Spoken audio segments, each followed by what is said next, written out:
Четворица средношколци од пелагониските села Гнеотино и Рибарци останаа без превоз и нивните родители секој ден напладне мораат со сопствени возила по 10 километри да ги носат до Новаци и назад, откаде што продолжуваат со автобус до Битола.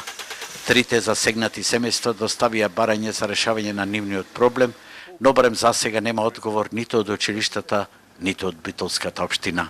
Проблемите со училишниот превоз оваа власт очигледно не умее да ги решава како што треба. Дури и во пелагониските села, како Рибарци и Гнеотино, учениците мораат родителите да ги носат, се разбира со средства од сопствениот џеп. Нашата репортерска екипа денеска ги посети овие села, а родителите велат дека покрај трошоците за превозот мораат да ги прекинуваат и земјоделските работи и се е оставено само на ветување. Имавме барање и до општина, и до директорите на училиштата колективно, Гнеотино и Рибарци исто, за да ни се пушти превоз.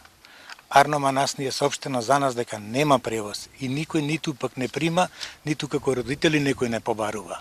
Трошокот е голем, ама имаме ние големи обврски. Значи ние не сме слободни да секој пат треба да бидиш во 12,5 сато да ги носиш децата, во 7 на вечер 7,5 да ги земаш.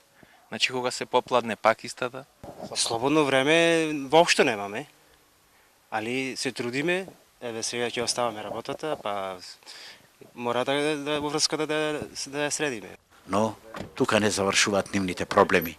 Керка ми е втора година економско и вчера на родителски ни рекоа дека нема учебници за да учат. Што ќе правите сега? Ке купваме или ке печата да му дават. Од и за прва имавме печата. И така уче, пише, му рецитира. Сагата со проблемите во училиштата на битолската локална власт навистина немаат крај. Покрај превозот, повеќе училишта имаат блокирани жиросметки, а десетина летово останаа без струја. Сега чувме дека понекаде, наместо учебници, децата ќе користат копирајт.